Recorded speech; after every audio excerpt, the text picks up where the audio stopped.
What if I told you that the biggest story about this World Cup is who refuses to go home? Every tournament begins with predictions, the usual suspects, the traditional powers, the football aristocracy. Every football, every tournament. Yet somehow, every 4 years, Africa rewrites a few pages of that script. Every 4 years, Africa has a different perception of that story. Some African nations are already out, no doubt about that. But the ones still standing have done something remarkable, something that it seems no other one have done. Every continent have the countries have lost, and there are still some that are standing. Now, the remarkable thing is the refusal to accept that history must repeat itself. The refusal to accept that history must repeat itself. So here is the question no one seems to be asking. Is this just football? Or are we witnessing something much deeper? Are we witnessing something much deeper? Because mentality doesn't only decide football matches.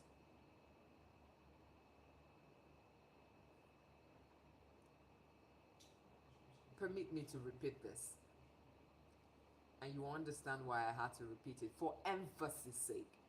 Mentality doesn't only decide football matches. Sometimes it decides the future of a nation. It decides the future of a state. It decides the future of a continent. It decides the future of a locality. It decides the future of our community.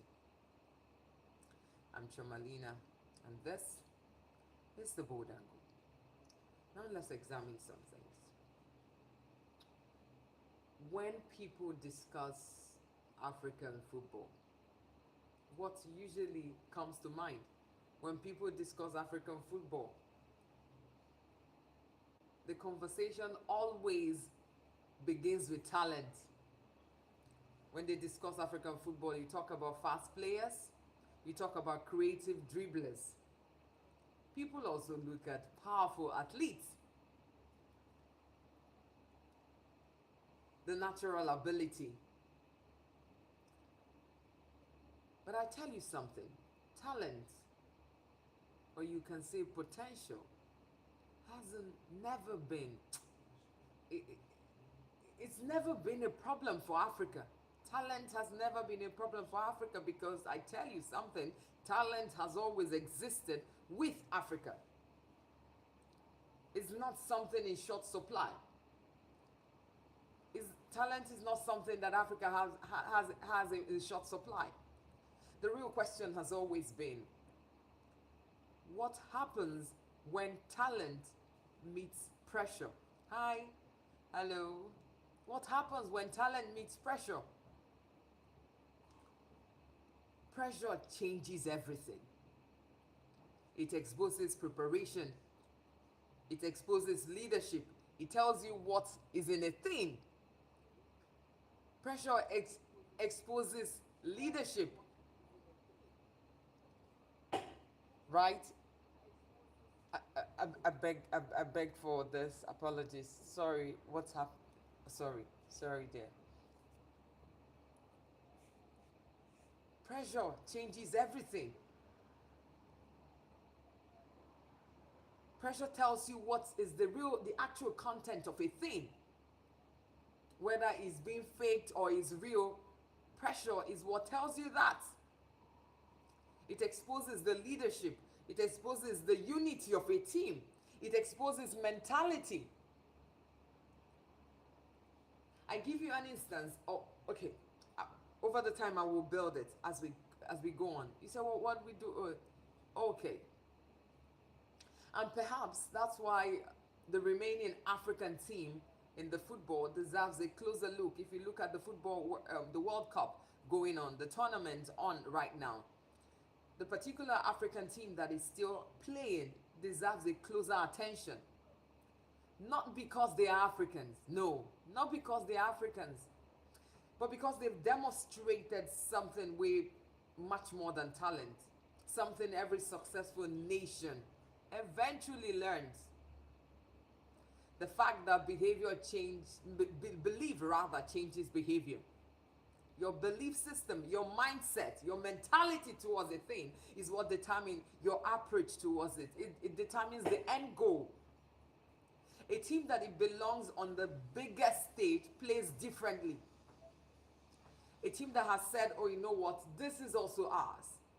The slice of this cake, the chunk of it should be ours. They play differently. They press differently.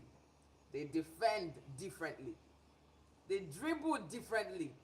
They survive differently. Oftentimes, people mistake confidence for arrogance, but confidence isn't arrogance. Confidence is, I call it a subtle permission, a humble permission that people most times misunderstand or misinterpret. Confidence is permission to compete without fear. For decades, many African teams arrived at major tournaments hoping not to embarrass themselves.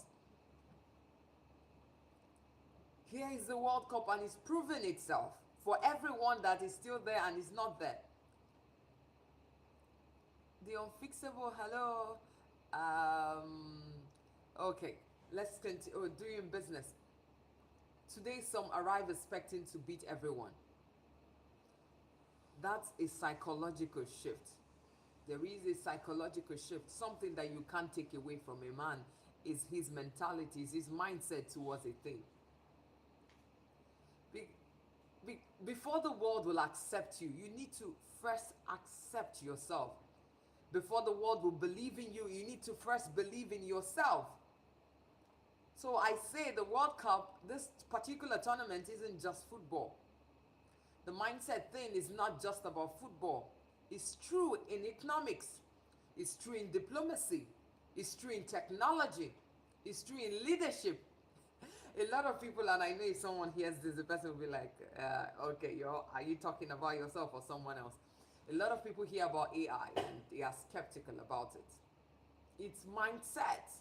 But when you have a mind shift, when the mentality towards a thing is different, the approach changes. Nations that constantly see themselves as followers, they rarely become innovators. Countries that always wait for permission, the truth is, they seldom become global or world power.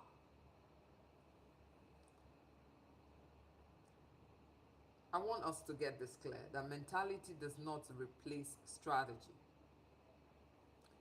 However, with all the strategy you might have, with all the beautiful, good strategy you might have planned, without belief, it rarely survives pressure. Because it's your belief that will tell you when pressure comes not to cave in. Take a very close look at countries that shape the world today. Their confidence often precedes their capability. It often precedes their action. They act first. They negotiate first. Sometimes it's not because they have it all figured out. They invest first. Sometimes they fail. Oftentimes they fail.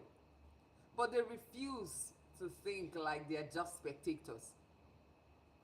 They think differently. They believe that they are here to play. They are here to also be part of the people making the decision, if not to be the sole ones making the decision. Now ask yourself this. If you're an African or if you're someone who loves Africa, this is a very deep question for you. How often does Africa negotiate from confidence instead of caution? Most times Africa seems to be too cautious to a fault. To a fault. How often do African institutions assume they deserve a seat at the table instead of waiting to be invited? There are different approaches to these matters. Football offers us a fascinating mirror. The teams still alive haven't won because they are Africans. They've won because they've been organized.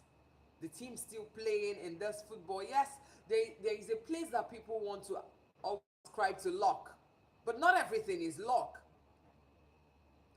Some things are discipline that have been put in place, resilience. Some teams are here because they are resilient, because they've been prepared. Those qualities aren't inherited. It's not something that someone say, oh, okay, it was an ancestral thing that was passed down. No, it's not something you wish. Discipline isn't something you wish. It's built, it's cultivated. And this raises an uncomfortable question. Can mentality be trained on the pitch? And if it can be cultivated on a football pitch, can mentality also be cultivated in government? Can mentality be cultivated in business?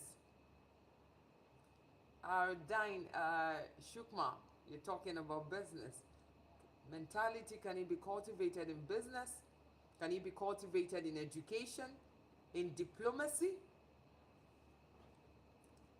Can this belief system be what we are anchoring on to change things for us? Because perhaps Africa's greatest challenge has never been a shortage of talent. I've mentioned it earlier and I'm still stating it again. Africa's greatest challenge has never been, do they possess potential? Can they do this? Can they not do this? Capability is different than action. Perhaps it has been a slow work of building institutions that transform talent into sustained excellence. If you're being put in a beautiful apartment, a beautiful room, a beautiful castle, how well can you maintain it? Football doesn't answer that question, but it certainly asks it. And maybe that's why this World Cup matters more than most people realize. It's not just about playing football. It's not just about watching it. It's the mentality, it's the mind shift, it's the belief system. Several teams have been knocked out. Several countries have been sent home. The ones there, what changed? What are we observing to be the difference? What has kept them there? Yes, again, I repeat, there's an element of luck. Every expected victory chips away at an old assumption that Africa should simply participate, that this country should simply participate instead of expecting to compete or even dominate. Because who says you can't dominate? Because sometimes revolution don't actually begin in parliament.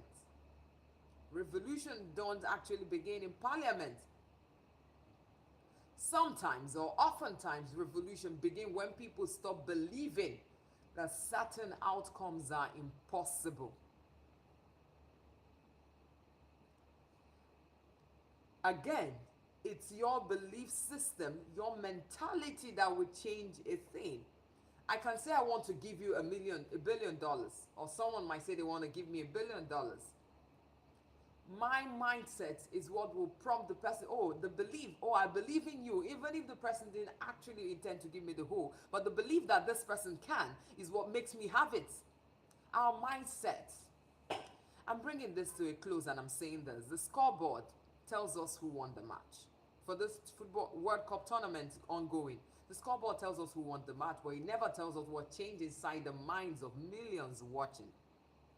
Of every individual, of every person that is watching the World Cup. The scoreboard does not tell us what changes in their mind. It only tells us who won.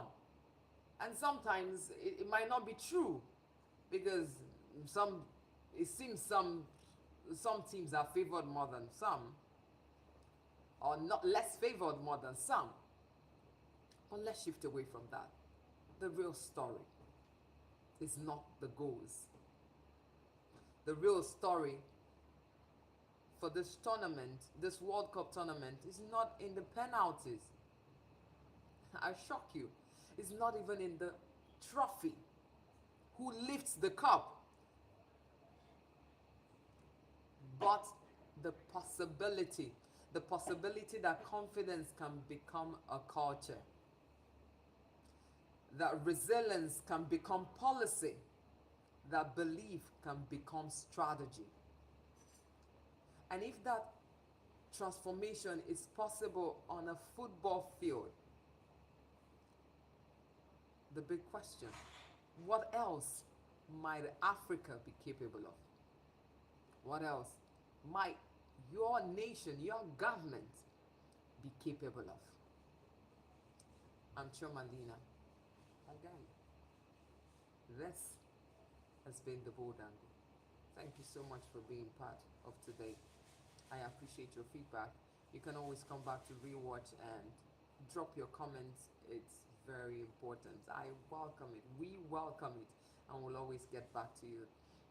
Keep watching the World Cup. Keep asking the questions behind what you're seeing at the pitch. Because I tell you something, for everything you're seeing, the bigger story, the bigger action is taking place behind the scene. So never be afraid to ask the big question, the tough question. That's what the Bold Angle is for. Where we never stop asking the difficult questions. You're welcome.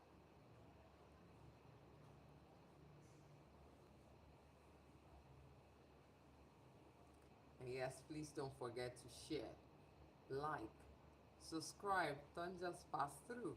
Subscribe. You're welcome.